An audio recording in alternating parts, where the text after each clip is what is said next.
Hello, apologies for the informal wear, but it's a bit of a bad ME day for me today. But something popped up onto my radar this morning, and I need to talk about it today. It's an urgent issue, so just apologies for the slurred speech.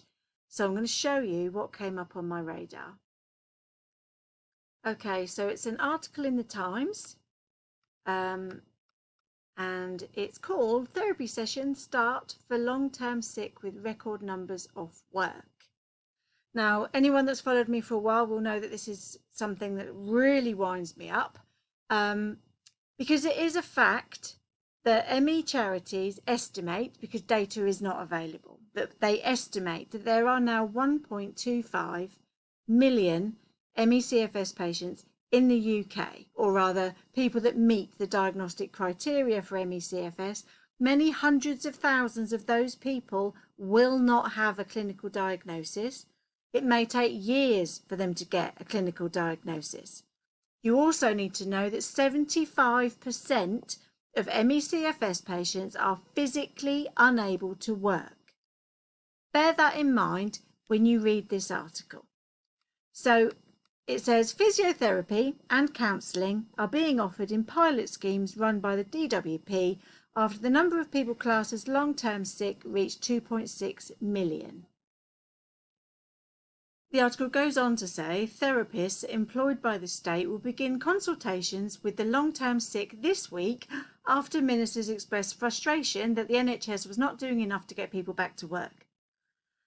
Prior to COVID-19, I was an ME advocate, and I was telling everybody that would listen that cognitive behavioural therapy and graded exercise therapy are not effective treatments for ME/CFS.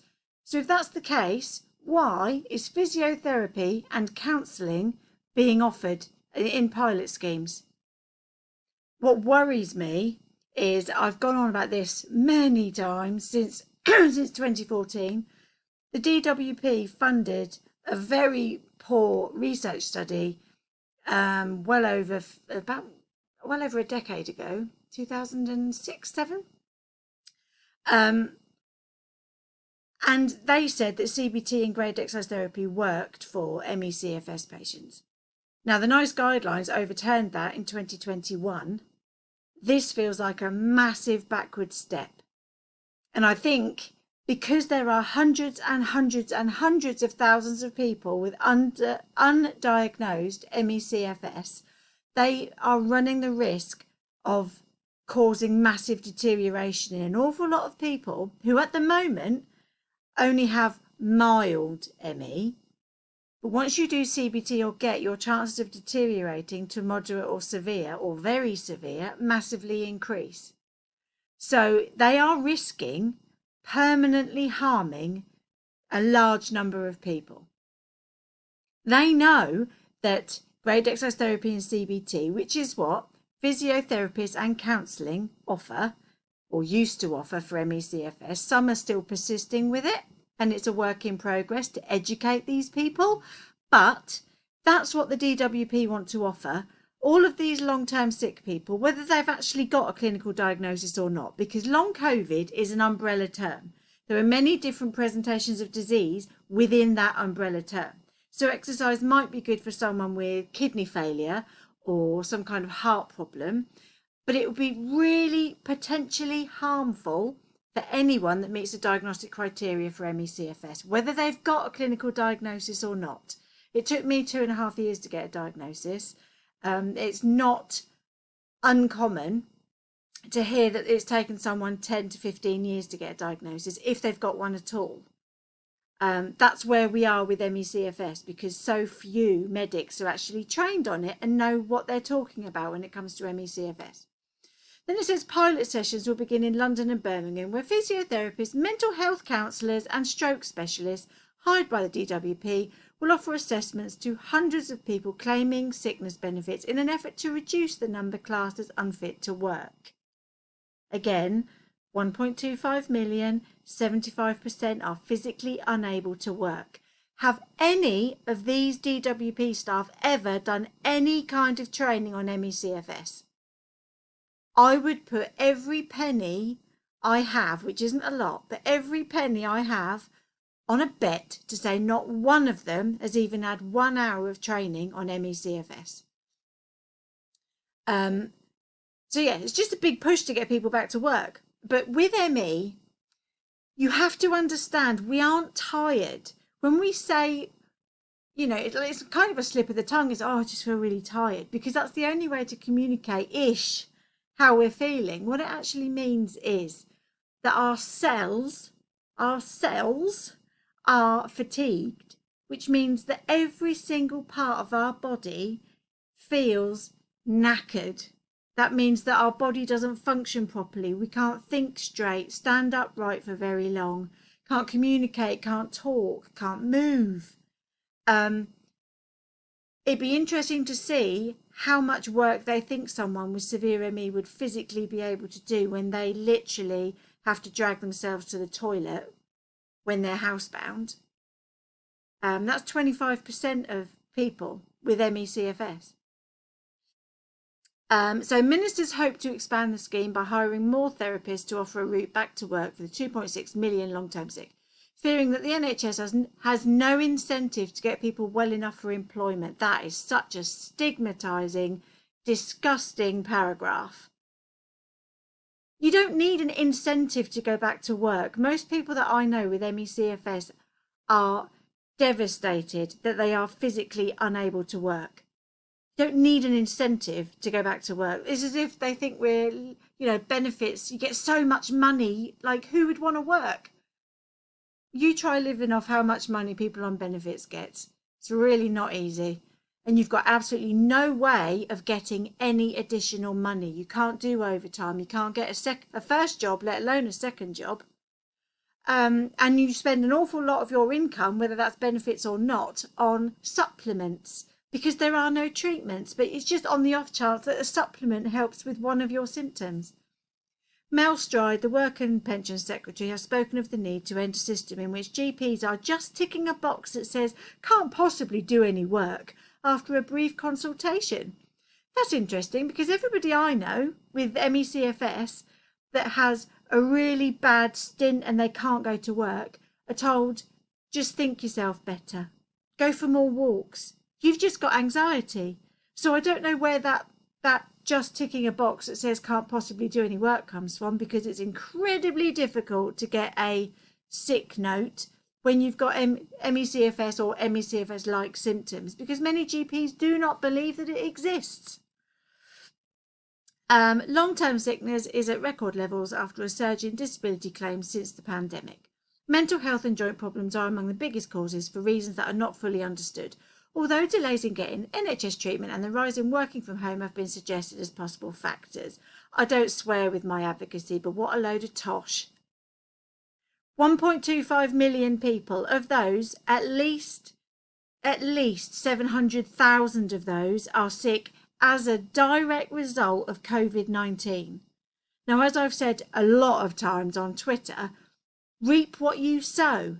The government hasn't taken COVID seriously for at least the last year, at least, possibly 2 or 3 years on top of that, and yet now they're complaining that all these people are off long-term sick. Well, I'm sorry, I was warning you in week 1 of the pandemic that this was going to cause an increase in chronic illness, and you did not take me seriously. Mental health. Right, let me be clear. I do not doubt that mental health numbers have increased, because some people were affected by the lockdown. I don't doubt it. However, I also don't doubt that hundreds of thousands of people have been misdiagnosed with anxiety when actually they've got a physical disease, but the GP is not taking them seriously, and as a sticking plaster has referred them to mental health services for support, which is exactly what the government's trying to do to get these people back to work. So, joint problems. Funny that's a comorbidity of MECFS. COVID can cause rheumatoid arthritis. So maybe do something about the pandemic that's still ongoing instead of bitching about the numbers of people that are on long-term sick.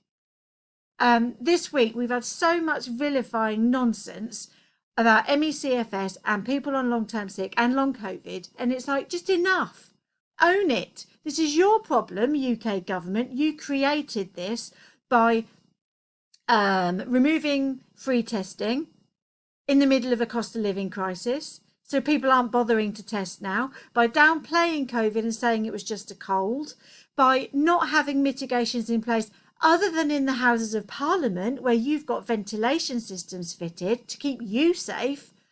Nothing in schools, and it's now been shown that kids are the primary cause of spreading infection, because it goes kids, parents, teachers, etc. Ripple effect. So you might keep saying that kids don't get sick from COVID. I've seen the numbers of kids that have got long COVID. And this is all self-inflicted on the economy. And you keep saying, oh, working from home is a bad thing.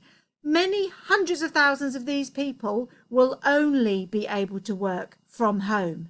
So get used to it. Working from home is here to stay. And in many cases, it's the only thing that will keep those people in employment. If I couldn't do my job from home, I wouldn't be doing it, because I'm not well enough to go into work and to work in somebody else's structure of when I can take breaks. And they're set working hours for me. I set my own hours. That's the only way that I can possibly do any kind of work. But yeah, so this article really annoyed me. As part of the reforms, assessments for universal credit and personal independence payments will be carried out by specialists to better judge what work claimants could be capable of doing. Okay, so according to the NICE guideline, specialists would be trained doctors who know something about MECFS. How on earth would a DWP specialist who's done nothing, no kind of training on MECFS, wouldn't know how to identify it if it hit him around the face with a baseball bat? How would they better be able to judge what work claimants could do? Ministers hope this will lead to more people being classed as fit for some work as they adopt a stick and carrot approach that combines boosting support schemes for long-term sick with requiring more of them to look for jobs. In other words, if you don't have therapy, we're going to deny you your benefits. This is exactly what happened in 2006 and how thousands of people got permanently sick as a direct result of CBT and graded exercise therapy. This is just a rerun of history with a long COVID rebrand. Many of our claimants have complex health conditions, and this trial will explore whether they could benefit from support from medical professionals with specialist knowledge. Good luck with that. There are no MECFS specialists in the NHS.